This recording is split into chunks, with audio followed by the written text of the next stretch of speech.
Assalamualaikum warahmatullahi wabarakatuh. Saat ini kita berada di tengah bulan suci Ramadan. Bulan yang penuh dengan kemuliaan, bulan yang penuh dengan keagungan. Bulan yang sangat dinantikan oleh jutaan kaum muslimin di dunia. Karena di awalnya terdapat rahmat, di pertengahan Allah menyediakan ampunan, dan di akhir bulan suci Ramadan Allah membebaskan hambanya dari siksa api neraka. Oleh karena itu, marilah kita jadikan Madrasah Ramadan sebagai sarana untuk menempa diri kita menjadi orang-orang yang akan memperoleh gelar takwa. Salah satu yang Allah perintahkan dalam kehidupan kita sebagai seorang muslim adalah menunaikan zakat, infak, dan sedekah. Terlebih di bulan suci Ramadan, Allah pasti akan melipat gandakan setiap yang kita lakukan. Zakat, infak, dan sedekah adalah sebuah perintah yang menjadi salah satu pilar dalam rukun Islam yang wajib dijalankan oleh setiap orang yang mengaku dirinya muslim. Mengapa zakat ini menjadi penting dalam kehidupan setiap muslim? Karena ternyata zakat adalah tanda dan ciri orang yang bertakwa. Allah berfirman dalam surat Al-Baqarah, alladzina yuqimuna sholata wa mimma razaqnahum yunfikun. Ternyata zakat menjadi salah satu ciri orang yang bertakwa kepada Allah.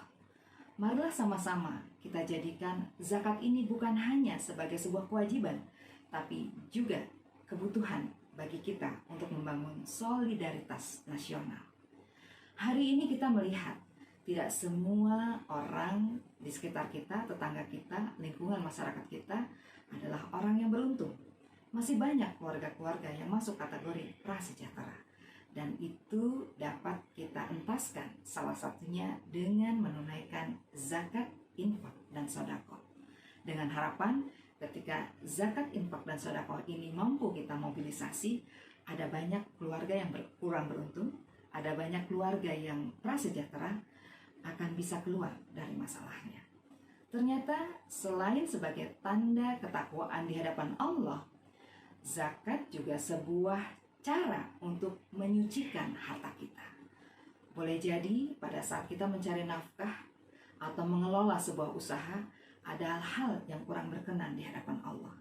Dan zakat itulah yang akan menyucikan harta yang kita peroleh dan kita bawa untuk keluarga kita. Dan tentu saja bukan hanya tanda ketakwaan dan juga menyucikan harta kita, namun zakat, infak, dan sedekah juga akan menghindarkan kita dari siksa api neraka. Dalam sebuah sabdanya, Rasulullah mengatakan, hendaklah di antara kamu memalingkan wajahnya dari jilatan api neraka dengan sebutir kurma. Ternyata zakat, infak, dan sedekah bisa kita lakukan dari hal yang paling kecil sampai jumlah yang paling besar. Dan bukan hanya menghilangkan dan juga menyelamatkan kita dari siksa api neraka, namun zakat juga adalah salah satu cara bagi kita untuk menambah pendapatan. Mengapa seperti itu? Karena ternyata setiap harta yang kita keluarkan, zakatnya, infak, dan sedekahnya, maka akan Allah lipat gandakan minimal 10 kali lipat atau bahkan sampai 70 kali lipat. Itulah hikmah bagaimana kita menunaikan zakat, infak, dan sedekah. Dan ternyata Islam adalah agama keseimbangan.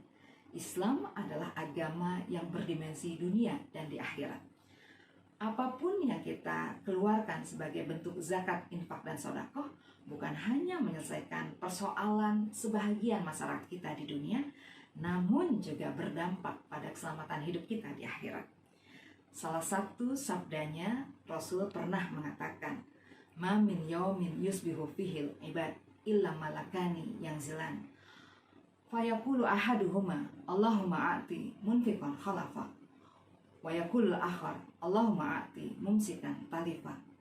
Sampai-sampai Rasul bersabda, tidaklah berlalu dalam sehari pun dalam kehidupan seorang muslim kecuali 2 malaikat bertengger di sisi kanan dan sisi kiri. Salah satu malaikat itu berkata, wahai Allah, berikan ganti kepada orang yang berinfak, kepada orang yang mengeluarkan hartanya untuk zakat atau sedekah. Dan yang satunya berkata, Allahumma a'ti mumsikan talifa. Ya Allah, berikan kehilangan pada orang yang bakhil, pada orang yang enggan mengeluarkan hartanya dalam bentuk zakat, infak, dan sedekah.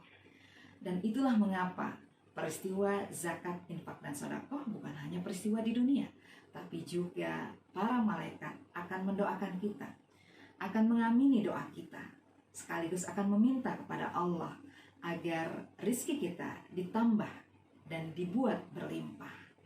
Oleh karena itu, marilah sama-sama kita jadikan bulan Ramadan ini menjadi bulan di mana kita paling dermawan dengan mendonasikan harta kita, dengan mengeluarkan harta kita dalam bentuk zakat, infak, dan sedekah.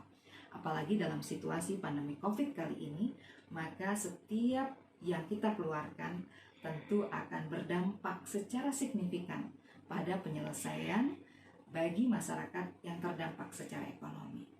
Oleh karena itu, mari sama-sama kita menjadi orang yang paling dermawan di bulan Ramadan ini, sehingga layak bagi Allah dan Rasulnya mengatakan, khairukum anfa'uhum linnas. Orang yang terbaik di antara kalian adalah orang yang paling banyak memberi manfaat bagi lingkungan sekitarnya. Tentu saja dengan menunaikan zakat, infak, dan sedekah. Billahi taufiq wal hidayah. Assalamualaikum warahmatullahi wabarakatuh.